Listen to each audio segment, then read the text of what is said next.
Hello नमस्कार साथियों, मैं गौरव आपके अपने परिवार पाठशाला विद गौरव में आप सभी का स्वागत करता हूं। तो आज है 29 नवंबर 2020 और 29 नवंबर 2020 के जितने भी करंट अफेयर के क्वेश्चंस बनते हैं उन सभी क्वेश्चंस को इस सेशन में डिस्कस करेंगे। और ये जो भी साथी देख रहे हैं तो ये करंट अफेयर जो है ये आपकी एसएससी, रेलवे और बैंक एवं सभी प्रतियोगी परीक्षाओं के लिए यहाँ पे कैसी है, बहुत ही महत्वपूर्ण है, बहुत ही अच्छा सेशन यहाँ पे है। तो जो साथी बिल्कुल नए हैं वो आगे बढ़ने से पहले चैनल को सब्सक्राइब कर लें, इसके साथ साथ में बेल आइकन को भी दबा लें, जिससे कि आप लोगों को डेली अपडेट यहाँ से इस चैनल के माध्यम से आप लोगों को मिलती रहे। और जिन साथियों को पीडीएफ डाउनलोड करने में प्रॉब्लम हो रही है तो हमारे चैनल पाठशाला विद गौरव टेलीग्राम चैनल को ज्वाइन कर लें, जिसका लिंक आपको डिस्क्रिप्शन में मिल जाएगा। वहाँ से आप डाउनलोड करने के बाद में अपना रिवीजन है वो कर सकते हैं। तो देखते हैं आज का फर्स्ट प्रश्न कौन सा यहाँ पे है। फर्स्ट प्रश्न की यहाँ पे बात हो रही है, फिट इंडिया वाकथान प्रतिभागियों को सम्मानित यहाँ पे किया गया है। अब मैंने जैसा कि आप लोगों को बताया था कि पिछली क्लास में इसका अभी बताया था कि इसका यहाँ पे क्या नाम इसका उद्घाटन किया गया था। तो अब उसको साथ साथ में अब क्या है कि उसका समापन हुआ है। तो समापन होने के साथ साथ में क्या है कि जिन वाकथान जो प्रतियोगिता हुई थी उसमें जो साथी पार्टिसिपेट किए थे और जिन्होंने क्या किया था कि जीत हासिल, उनको क्या किया गया है, प्रतिभागियों को सम्मानित किया गया। समझते जरा यहाँ पे क्या इसका मुख्य फैक्ट यहाँ से क्या हो जाएंगे। युवा मामलों और खेल मंत्री किरण रिजिजू ने 27 नवंबर 2020 को नई दिल्ली में फिट इंडिया मिशन 200 किलोमीटर के वाकथान के प्रतिभागियों को सम्मानित किया है। यहाँ पे प्रतिभागियों को विशेष वाकथान मेडल और प्रमाण पत्र प्रदान किए गए। भारत सरकार के फिट इंडिया मिशन के बारे में जागरूकता फैलाने के लिए आईटीबीपी द्वारा वाकथान का आयोजन यहाँ पे किया गया था। तो अब यहाँ पे इसकी मुख्य फैक्ट की बात कर लेते हैं। यहाँ पे बात हो रही है फिट इंडिया मूवमेंट की, यहाँ पे बात हो रही है फिट इंडिया मूवमेंट है। और ये क्या हुआ, वाकथान यहाँ पे हुआ और इसमें क्या हुआ है कि जो भी प्रतिभागियों ने पार्टिसिपेट किया था उनको सम्मानित किया गया है। ठीक है, मैंने आपको पिछली जब ये इसकी शुरुआत हुई थी तब मैंने इसके बारे में बताया था पूरी डिटेल से कि इसमें कैसे कैसे क्वेश्चन, क्या क्या क्वेश्चन है। तो अभी हाल ही में क्या है, जो खेल मंत्री हैं ये भी आप लोगों को याद रखना, खेल मंत्री कौन है, किरण रिजिजू हैं। इन्होंने 27 नवंबर को क्या किया है कि नई दिल्ली में fit India mission 200 kilometre walkathon के प्रतिभागियों को यहाँ पे सम्मानित किया हुआ है। इसके साथ साथ में इन लोगों को और क्या, प्रतिभागियों को विशेष वाकथान मेडल, यहाँ पे मेडल दिए गए और साथ में प्रमाण पत्र प्रदान भी यहाँ पे किए गए हैं। अगर आपसे ये भी पूछ लिया जाए कि जो वाकथान है ये आखिर इसका आयोजन किसने कराया, तो इसका राइट आंसर क्या हो जाएगा, आईटीबीपी यानी कि इंडियन तिब्बत क्या नाम बॉर्डर जो फोर्स है, यहाँ पे इसका क्या किया गया, इन्हीं ने इनको आयोजन यहाँ पे कराया है। तो एबी से क्वेश्चन आप लोगों से पूछ लिया जाएगा कि फिट इंडिया मिशन है इसका आयोजन किसने करवाया, तो इसका आंसर क्या हो जाएगा, आईटीबीपी इसका राइट आंसर हो जाएगा। और अभी इसमें जो प्रतिभागियों को सम्मानित किया तो किसने सम्मानित किया है, जो खेल मंत्री कौन है, युवा खेल मंत्री कौन है, किरण रिजिजू है। इन्होंने अभी 27 नवंबर को इसका यहाँ पे प्रतिभागियों को सम्मानित यहाँ पे किया हुआ है। ठीक है, आई थिंक आप लोगों को समझ में आ गया होगा। देखते हैं नेक्स्ट क्वेश्चन कौन सा यहाँ पे। नेक्स्ट क्वेश्चन की बात हो रही है, 27 नवंबर को भारतीय अंगदान दिवस यहाँ पे मनाया गया है। पिछले 10 वर्षों से हर वर्ष भारत सरकार द्वारा राष्ट्रीय अंग और ऊतक प्रत्यारोपण संगठन नोटो द्वारा 27 नवंबर को भारतीय अंगदान दिवस मनाया जा रहा है। भारत में अंगदान हमेशा से ही काफ़ी कम रहा है। अनुमान के अनुसार स्पेन में 35 और अमेरिका में 26 की तुलना में भारत में प्रति मिलियन आबादी में केवल 0.65 दान ही होते हैं।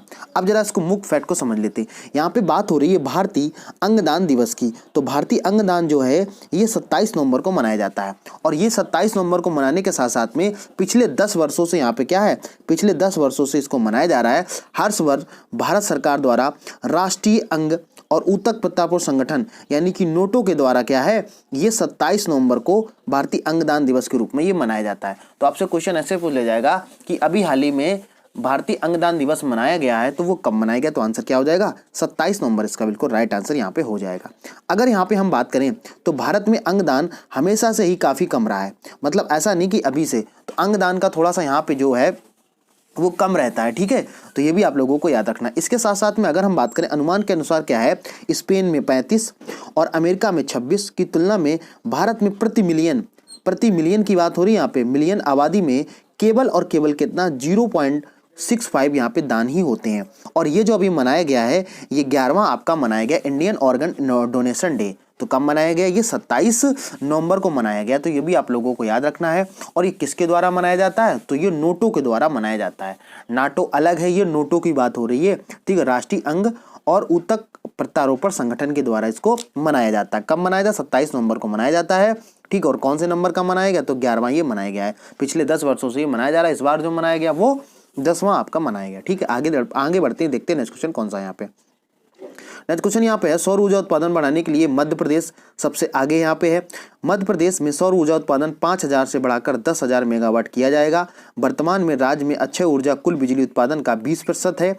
27 नवंबर 2020 को तीसरे वैश्विक अक्षय ऊर्जा निवेश सम्मेलन के सत्र को संबोधित करते हुए सीएम शिवराज सिंह चौहान ने ये जानकारी दी। अब देखो यहाँ पे क्या है, अगर यहाँ पे हम बात करें तो ये जो क्वेश्चन है ये आपका इन्वायरमेंट से क्वेश्चन यहाँ पे हो जाता है। ठीक है, तो जो साथ जहाँ पे एनवायरनमेंट आता है उसके लिए बहुत ही क्वेश्चन इंपॉर्टेंट यहाँ पे है। तो अब यहाँ पे बात करते हैं, यहाँ पे बात हो रही है मध्य प्रदेश की। तो मध्य प्रदेश ने अभी हाल ही में क्या है, सौर ऊर्जा के जो उत्पादन है यानी कि सौर ऊर्जा को जो बनाने की वहाँ पे है, तो वहाँ पे 5000 से बढ़ाकर कितना कर दिया है, 10,000 मेगावाट यहाँ पे कर दिया है। तो ये भी आप लोगों को याद रखना है। क्वेश्चन आप लोगों से ऐसे पूछा जाएगा कि अभी हाल ही में कौन से राज्य ने 5000 से बढ़ाकर 10,000 मेगावाट का सौर ऊर्जा का उत्पादन यहाँ पे बात की है। तो उसका राइट आंसर क्या हो जाएगा, मध्य प्रदेश। इसका बिल्कुल राइट आंसर यहाँ जाएगा।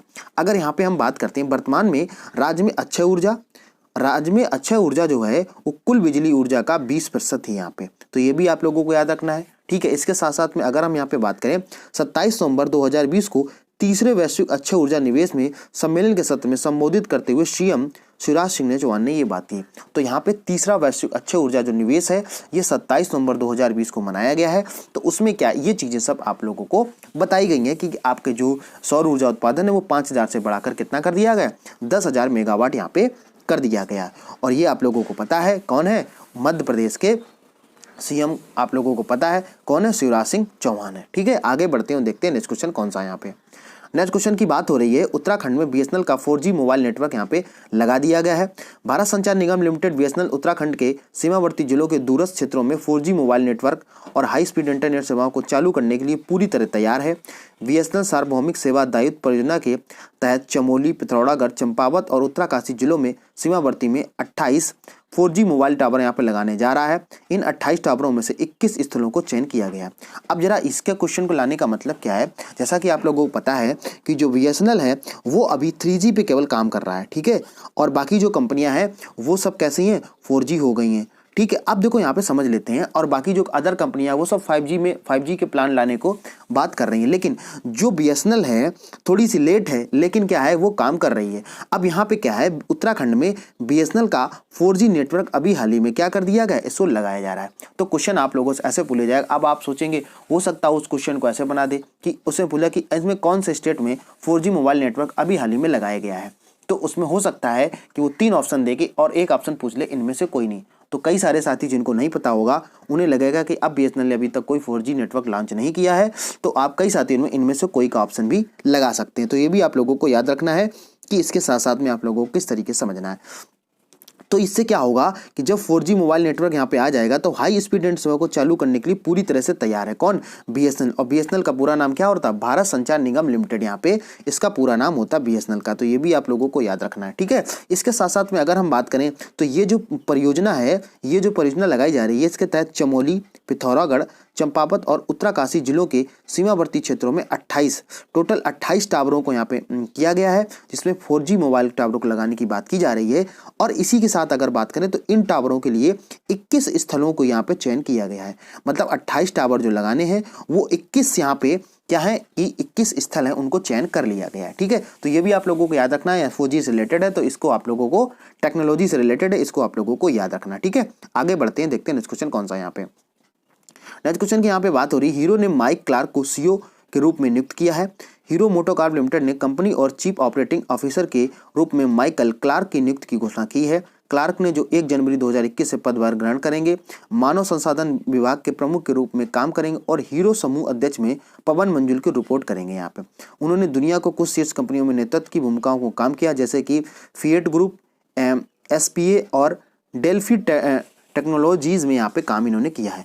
अब यहाँ पे बात हो रही है हीरो की। तो आप लोगों को जैसा कि पता है कि हीरो की जो है क्या नाम, बाइक हो गया या आपकी जितनी भी चीज़ें इलेक्ट्रॉनिक चीज़ें हैं वो हीरो के यहाँ पे आ रही हैं। तो यहाँ पे बात हो रही हीरो मोटर्स की। तो हीरो मोटर्स के जो CEO के रूप में यहाँ पे COO यहाँ पे नियुक्त कर दिए। CEO की बात नहीं हो रही, यहाँ पे COO की बात हो रही है, तो ये भी आप लोगों को याद रखना है।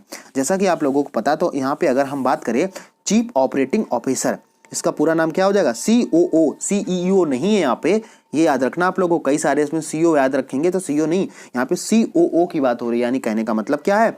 COO चीफ ऑपरेटिंग ऑफिसर के रूप में यहाँ पे नियुक्त किया गया है, ठीक है।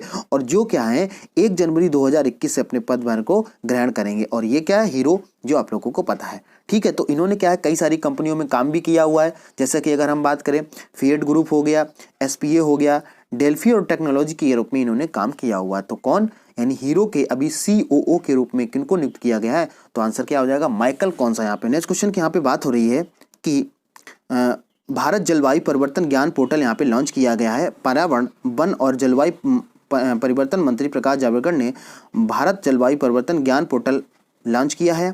जलवायु परिवर्तनों के मुद्दों से निपटने के लिए सरकार के पास राष्ट्रीय और अंतर्राष्ट्रीय दोनों स्तरों पर सभी प्रमुख कदम होंगे। यहाँ पे यह एकल बिंदु संरचना सूचना संसाधन होगा जो विभिन्न जलवायु पहलुओं की जो पे जानकारी यहाँ पे करेगा।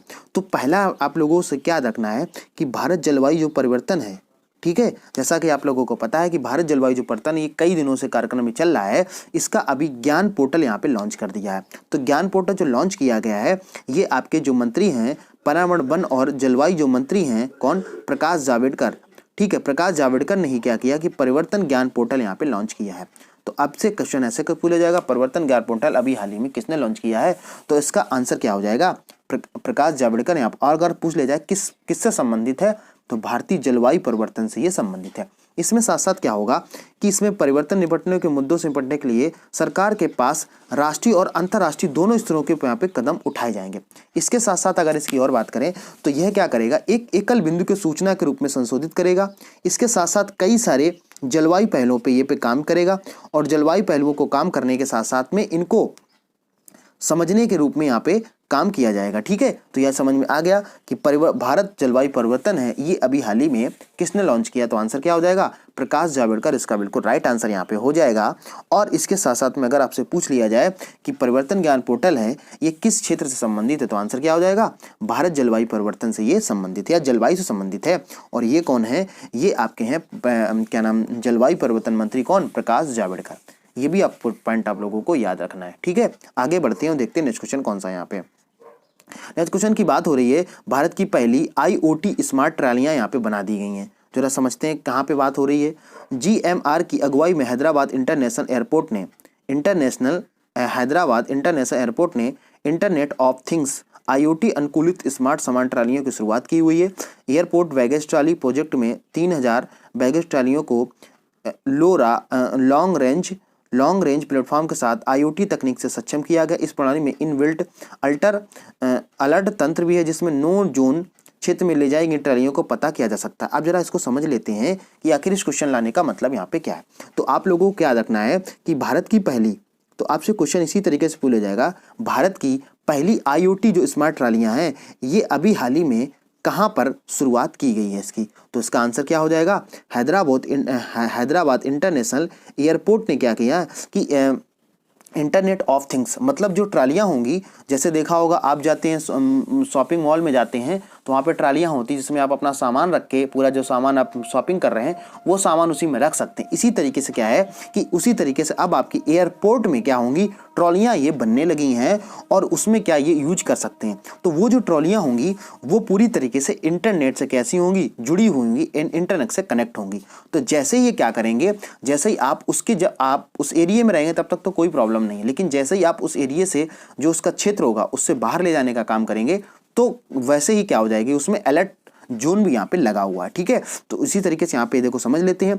अगर यहाँ पे बात करें तो कुल मिला के यहाँ पे कितनी 3000 बैगेज ट्रालियों को यहाँ पे लॉन्ग रेंज प्लेटफॉर्म के साथ IoT तकनीक के साथ यहाँ पे की विकसित किया गया। और अगर आपसे IoT तकनीक पूछ ले तो IT तकनीक क्या हो जाएगा, इंटरनेट ऑफ थिंग्स, मतलब इंटरनेट के अनुसार ही वो चलेगी, इसके अलावा वो नहीं चल सकती है। इसके साथ साथ में इसमें मैंने आपको पहले ही बताया, इसमें इनबिल्ट एक तंत्र है, अलर्ट सिस्टम है और नो जोन क्षेत्र में ले जाएंगे ट्रालियों का पता भी लगाया जा सकता है। हो सकता है कि कहीं जो सामान कहीं पे आपने किसी ने लिया और वो सामान ले जाके वहाँ पे जो उसका सामान यूज कर लिया और इसके बाद उस ट्राली को वहीं पे छोड़ दिया, तो अगर ऐसा आप करेंगे तो उसमें अलर्ट जोन लगा हुआ है, तो उससे क्या होगा, पता चल जाएगा कि इस ट्रॉली को कहाँ पे रखा गया है। ठीक है, बोले यहाँ तक सभी साथियों को समझ में आ गया होगा कि आप लोगों को किस तरीके से जो करंट अफेयर के क्वेश्चन है वो आपसे पूछे जा सकते हैं। तो आपको क्या याद रखना है, भारत की पहली IoT स्मार्ट ट्रॉली अभी हाल ही में कहाँ पे की गई, तो आंसर क्या हो जाएगा, हैदराबाद इंटरनेशनल एयरपोर्ट पे ये इसकी शुरुआत की गई है। ठीक है, और अगर कितनी यहाँ पे तैयार की गई हैं, तो 3000 कुल मिला के यहाँ पे ट्रॉलियाँ बनाई गई हैं। इसके साथ साथ में इसमें इनबिल्ट की सुविधा है और यहाँ पे जो यानी कि अलर्ट सिस्टम है उसको भी यहाँ पे जारी किया गया है। ठीक है, तो आई थिंक आप लोगों को पूरी बात यहाँ पे समझ में आ गई होगी कि आप लोगों को क्या क्या चीज़ें याद रखनी है। ठीक है, बोले यहाँ तक सभी साथियों को समझ में आ गया होगा। इसके साथ साथ में आप लोग क्या कर सकते हैं, जो साथी इस चैनल पे बिल्कुल नए हैं वो साथी हमारे चैनल पाठशाला विद गौरव को सब्सक्राइब कर सकते हैं। सबसे पहले नंबर सब्सक्राइब करें, इसके साथ में बेल आइकन भी दबा लें और आप लोगों को लाइक करना है, शेयर भी करना है। इसके साथ साथ में आप लोगों को कमेंट करके जरूर बताना है कि आज का सेशन आप लोगों को कैसा लगा, या कुछ चीज़ आप लोगों को इससे बेनिफिट हो रहा है, कुछ फ़ायदा मिल रहा है या फ़ायदा नहीं मिल रहा है। तो अगर आप नेगेटिव पॉइंट हो तो नेगेटिव पॉइंट को लिखें, या पॉजिटिव पॉइंट अगर आपको कोई लगता है कि सच में आपके लिए मेहनत की जा रही है तो आप उसको कमेंट के माध्यम से अपनी बात को रख सकते हैं। आप हमें यहाँ पे फेसबुक पे, इंस्टाग्राम पे, ट्विटर पे आप हमें फॉलो कर सकते हैं। यहाँ भी आप लोगों को डेली की डेली अपडेट यहाँ पे आपके साथ में अपडेट कराई जाती है। तो इसके साथ साथ में जो साथी चैनल पे बिल्कुल नए हैं वो साथी क्या करेंगे कि यूट्यूब चैनल को सब्सक्राइब कर लेंगे, जिससे कि आप लोगों को यहाँ से डेली की डेली अपडेट यहाँ से मिलती रहे। ठीक है, तो ठीक है, फिर मिलते हैं किसी नेक्स्ट वीडियो में नेक्स्ट अपडेट के साथ में। तब तक के लिए जय हिंद।